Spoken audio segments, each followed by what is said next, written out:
Hello friends, આપણી channel કુલ્સ નોલેજમાં આપ સભીનું સ્વાગત છે। તો આજે આપણે વાત કરવાની છે આ ફેબ્રુઆરી પહેલા વીકનું કરંટ અફેર ભાગ 2ની, જે આવનારી કોઈ પણ એક્ઝામમાં મોસ્ટ ઇમ્પોર્ટન્ટ છે, જે ધ્યાનથી તમે પૂરો વિડીયો જોજો જેથી તમને પૂરી માહિતી મળી રહે। તો ચાલુ કરીએ। એમાં પહેલો પ્રશ્ન છે, સના કયા દેશનું મોટું શહેર અને રાજધાની છે? તો એ છે યમન દેશનું। આ ખાસ ધ્યાન રાખવાનું છે। એના પછી બીજો પ્રશ્ન છે, તાજેતરમાં અવકાશમાં સૌથી વધુ સમય વિતાવવાનો વિશ્વ વિક્રમ કોણે બનાવ્યો છે? તો એ છે શ્રી ઓલેગ કોનેન્ડો। આ ધ્યાન રાખવાનું છે, એ ફેબ્રુઆરી 2024ની સ્થિતિ આપેલું છે। એના પછી છે, તાજેતરમાં ભૂતાનના વડાપ્રધાન તરીકે કોણ ચૂંટાયું છે? અહીંયા ભૂતાન છે, ભૂતાનના તો શ્રી શેરિંગ તોબ્ગે। શ્રી શેરિંગ તોબ્ગે તેના વડાપ્રધાન તરીકે ચૂંટાયા છે। એના પછીનો પ્રશ્ન છે, તાજેતરમાં નીચેના પૈકી કયા દેશમાં મૃત્યુદંડની સજા માટે નાઇટ્રોજન ગેસનો ઉપયોગ કરવામાં આવે છે? તો એ છે અમેરિકામાં। એના પછીનો પ્રશ્ન છે, નીચેના પૈકી કયો બોલર ક્રિકેટના ત્રણેય ફોર્મેટમાં નંબર 1 બોલર તરીકે ચૂંટાયો છે? ત્રણેય ફોર્મેટમાં બોલિંગ કરી ચૂક્યો છે? તો એ છે શ્રી જસપ્રીત બુમરાહ। આપણે બધા જાણીએ જ છીએ જે જસપ્રીત બુમરાહ છે। એના પછી છે, તાજેતરમાં સમાચારમાં રહેલ સીબીએસઈ બોર્ડનું પૂરું નામ શું છે? તો એ છે central board of secondary education. આ ખાસ ધ્યાન રાખવાનું છે, આવનારી એક્ઝામમાં ખાસ પૂછાઈ શકે છે। સીબીએસઈનું ફૂલ ફોર્મ તો central board of secondary education. સીબીએસઈનું આદર્શ એટલે ધ્યેય વાક્ય શું છે? તો અસ્તોમાં સાદગમય, આ એનો એક ધ્યેય છે। એના પછી વિશ્વ દર દિવસ તરીકે કયો દિવસ ઉજવાય છે? તો વિશ્વ દર દિવસને 10 ફેબ્રુઆરીએ ઉજવવામાં આવે છે। એના પછીનો પ્રશ્ન, યુનાઇટેડ નેશન દ્વારા પ્રથમ વિશ્વ દર દિવસની ઉજવણી ક્યારે કરવામાં આવી હતી?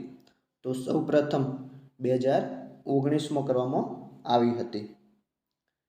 એના પછી તાજેતરમાં કયા શહેરમાં ટ્રાન્સજેન્ડર સમુદાય માટે મફત બસ મુસાફરીની જાહેરાત કરવામાં આવી હતી? તો કયા શહેરમાં કરવામાં આવી હતી? તો એ દિલ્હીમાં કરવામાં આવી હતી। આ ધ્યાન રાખવાનું છે।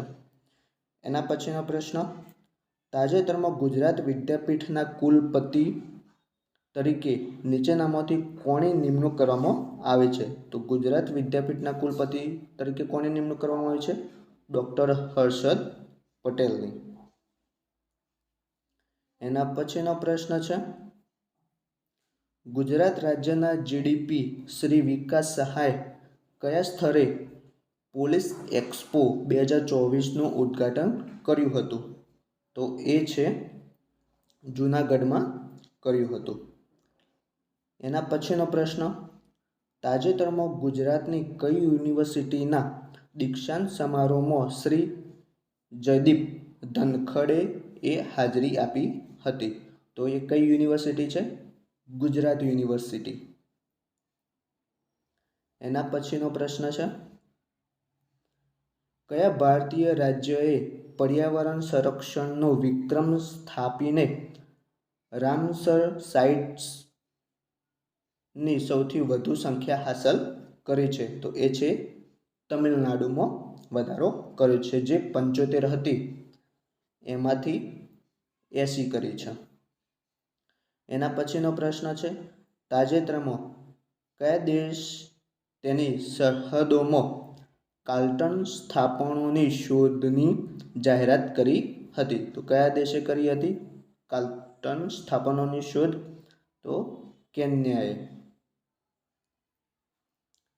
એના પછી છે વચગાળાના બજેટ 2024માં કયો દેશ ભારતીય સહાયના ટોચ પ્રાપ્ત કરનાર તરીકે જાહેર કરવામાં આવ્યો છે? તો એ છે ભૂતાન. એના પછીનો પ્રશ્ન, સરકારની નવી જાહેરાત કરેલ રૂફટોપ સોલર યોજના હેઠળ લોકો દર મહિને કેટલા યુનિટ મફત વીજળી મેળવવા માટે હકદાર છે?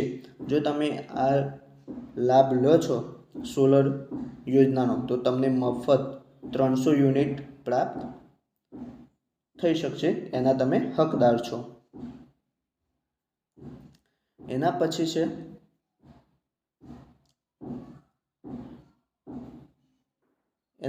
છે વિશ્વ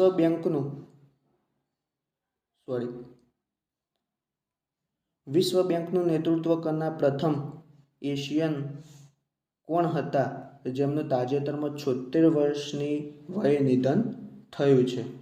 તો એ છે રાણા તલવાર, જેમનું હમણાં જ નિધન થયેલું છે. એના પછી છે કઈ શૈક્ષણિક સંસ્થાએ મેક ઇન ઇન્ડિયા પહેલના ભાગરૂપે હ્યુમન ડીએનએ બેંક શરૂ કરી હતી?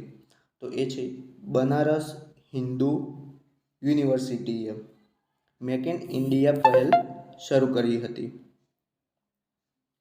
એના પછી છે દર વર્ષે આંતરરાષ્ટ્રીય માનવ બંધુત્વ દિવસ ક્યારે મનાવવામાં આવે છે? તો એ છે 4 ફેબ્રુઆરીએ મનાવવામાં આવે છે. એના પછી ઉત્તરાખંડના પ્રથમ મહિલા મુખ્ય સચિવ તરીકે કોણે નિમણૂક કરવામાં આવી છે? એ છે રાધા રતડી. એના પછીનો પ્રશ્ન છે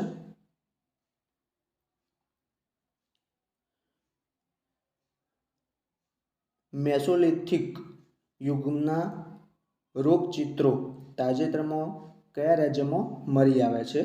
તો આ જે ચિત્રો છે એ તેલંગાણામાં મળી આવ્યા છે. 4 ફેબ્રુઆરી 2024ના રોજ શ્રીલંકાએ તેનો કેટલામો સ્વતંત્ર દિવસ ઉજવ્યો છે?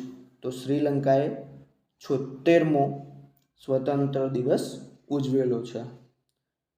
કયા રાજ્યમાં ડ્રગ્સ સામે ધમી અભિયાન શરૂ કરવામાં આવ્યું હતું?